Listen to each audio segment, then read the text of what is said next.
What's going on, everybody? And welcome to another Angle of Pursuit podcast, your fantasy football, sports betting, and NASCAR home here at fakepigskin.com. I am your host, Kyle Robert.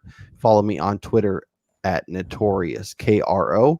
With me once again to discuss the Autotrader Echopark Automotive 500. It's Brian Twining. What's up, Brian? What's up, Kyle? Like we've said this so many times, but these names just get more and more ridiculous as we Yeah, get it couldn't just be the further Autotrader along. 500. It has to be the Autotrader 500 Echopark Automotive. If you're enjoying what we're doing, make sure you mash that thumbs up. Make sure you subscribe. It really does do a lot to help us. Hit that little bell so you know when you get a little notification when we post new content. We do fantasy, we do sports betting, we do a little bit of everything. We keep you informed, we keep you updated. We hopefully put a little extra green in your pocket. Brian, it's another round of the NASCAR playoffs. We're in Texas. We're, like I mentioned, the Autotrader Echopark Automotive 500. Let's start where we always do. We're gonna go inside 10-1, and we got some nice comments this week. I appreciate everybody's feedback on what you're enjoying of the show and what you'd like to see and all that stuff. It really does do a lot for us. We really, really appreciate it. If you have not left comments about what you'd like to see, things that would be interesting to you, let us know.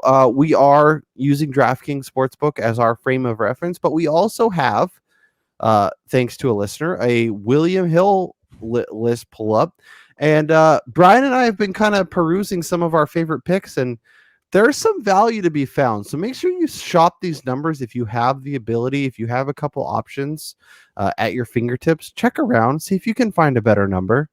Because there's some numbers that on DraftKings I'm not as excited about, but when I see over on William Hill, and we'll try and reference those as we go along.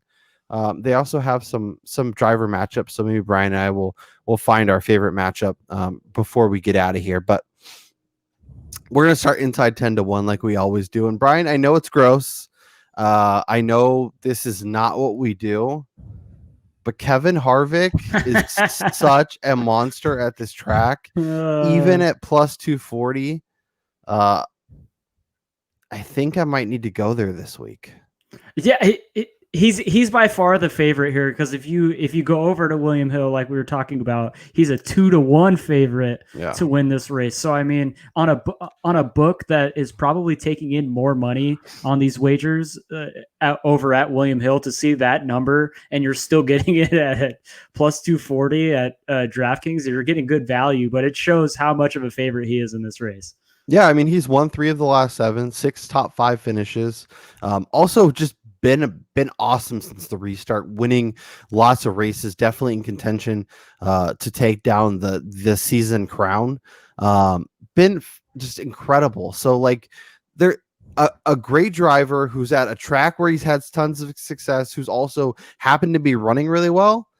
Like, I don't like betting this, but like when all the stars align and it says bet this guy even though he's only plus 240, you know what's going to happen if you bet him and he wins? You're going to more than double your money. And you know what's good about that? A lot. You're getting twice your money.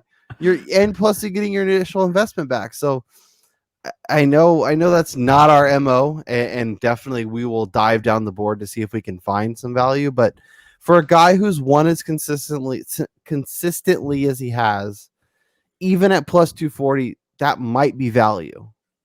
Yeah, I think this is one of those cases where you're probably better off betting him as the winner than you are even going in that top 3, top 5 range, because he's minus money in top 3. Like he's 1 to 1.5 to finish in the top 3. That just goes to show you like how good he's been here. Yeah. And even last week he was in contention and leading a lot of those laps last week in a race that I had picked him inside the top 10. So that just goes to show you how well Kevin Harvick has been this season, and especially during this playoff run where there's 2 more races left until the next cutoff to 4 drivers, and Kevin Harvick is going to have to perform well. He's starting on the pole at a track where he absolutely dominates. So for me, I don't think there's any reason to see him fall back in the pack during this race unless there's some mechanical issues, which we've seen that happen to multiple drivers before. Yep. But no, I think he's clearly the favorite. I don't see anything wrong with going with him at doubling your money here. Yep. A little farther down the board, I like Joey Logano. I know he's your arch nemesis. I know you can never back him. But at this track, he's due. He's got 4 top 5s. He's got 6 top 10s. He's a guy that just performs well at this track, obviously coming off a victory last week. And for our William Hill, for our listeners that have access to William Hill, he is 14-1 at William Hill. So you're getting almost double what DraftKings has him listed as. At 14-1, I absolutely love it. Like, how is he below Chase Elliott, Brad Keselowski, Martin Truex? Like, I get it. Like, those guys are great drivers, but like they're 7 and 8 where he's 14. Like, what am I missing? I really think we hit on this just before we started recording. I really think this is the case of them looking too much into the fact that he just won. He secured his spot into the next round of the playoffs, but these guys are still racing for money. They're racing for earnings. Yeah. You know, it's like me deciding like, oh, you know what? I made the same amount of money as I did last year. Let me take the rest of the year off. So that way I could just chill now. Like, no, that's not the way that this works here. Like this is his job, and his job is to win races, not to just finish and move on. Like he's going to try to win this race, and the difference in value, like, yes, speed over to William Hill if you have access to that and make that wager. Yeah. Actually might have access to it, so I'll probably send a text after this podcast.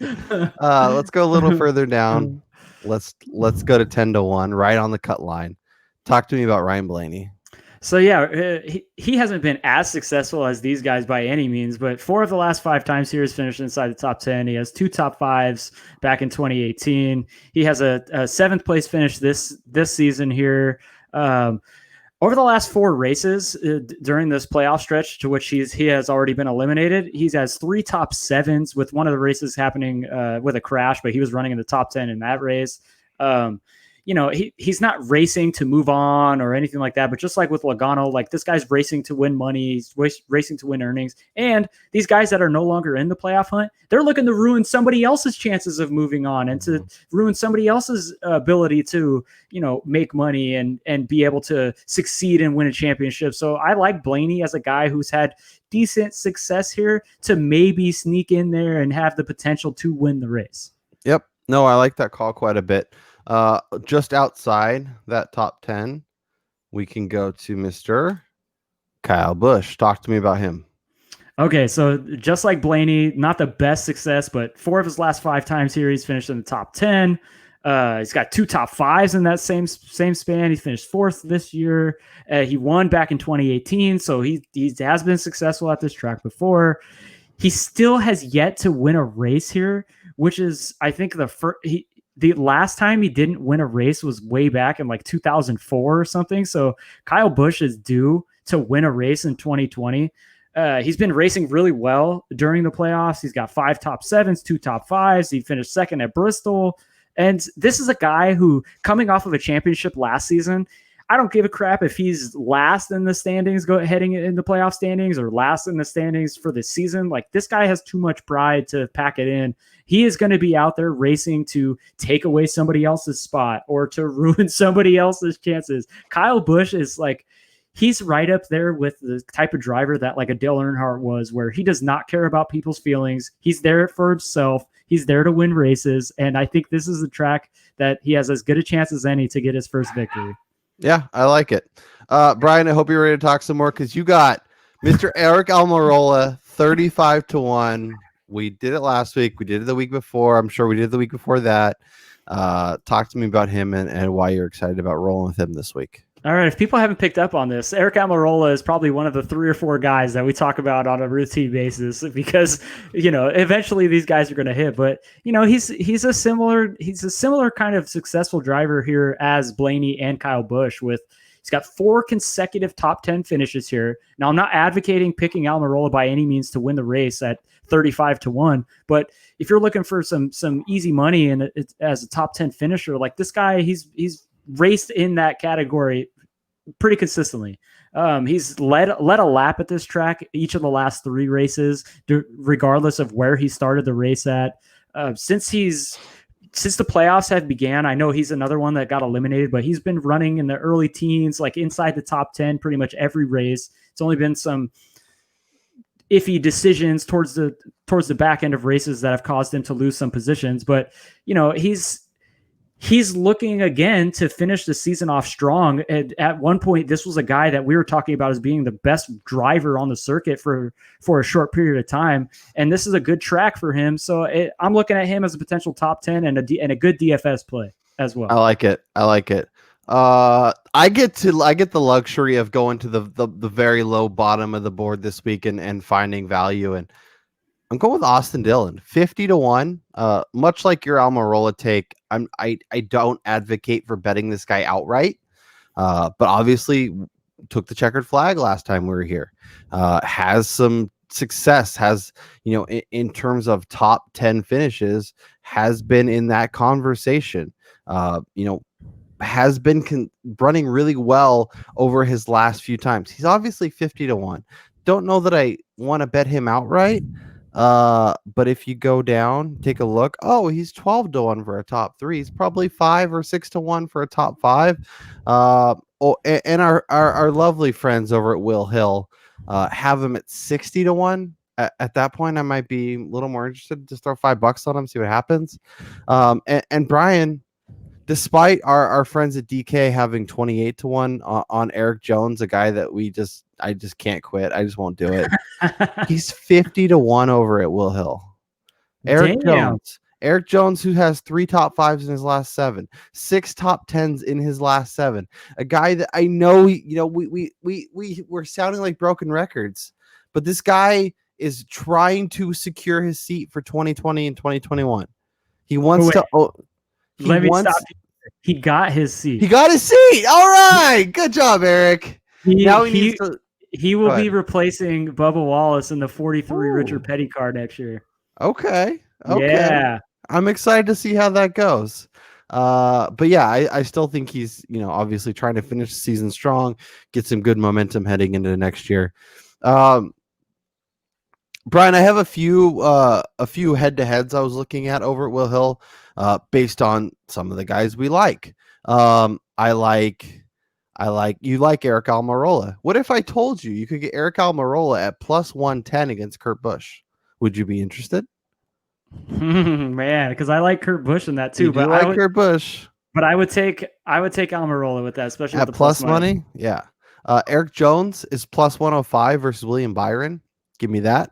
Oh yeah. And my boy Austin Dillon, you're gonna have to lay a little bit. It's minus 120, but against Tyler Reddick, give it to me. Give it to me. You should pay that man his monies.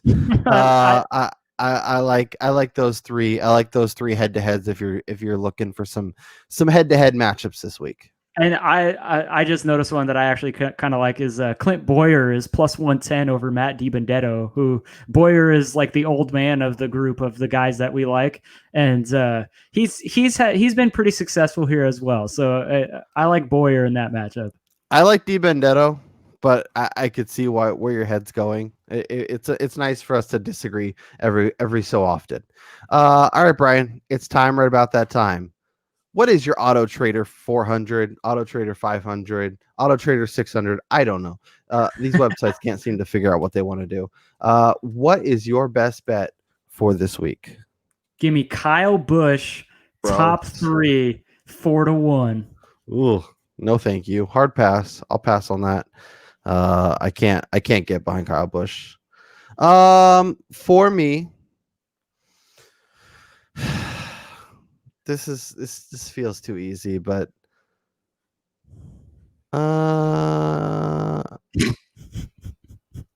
Kevin Harvick plus 240. Oh man. Yeah. I don't like it. I don't feel good about it. It's like betting favorites. Like I don't want to do it, but sometimes that's where your money needs to go. But like you said to lead off the show, dude, like sometimes you need to just follow the numbers, and this is one of those cases where he's just been so much better than everybody else that it would be a disappointment if he doesn't win. Yep. Maybe a little Austin Dillon, like plus 140 on top 10. I like that quite a bit as well. If you want to dive down the board a little bit. But yeah, no, give me the favorite. I don't care. He's the right favorite. He deserves it. Give me it, and then I'll be hey, as long as you're cashing tickets, that is all that matters. For Brian Twining, I'm Kyle Robert. Enjoy the race. Cash some tickets, and we'll talk to you guys next.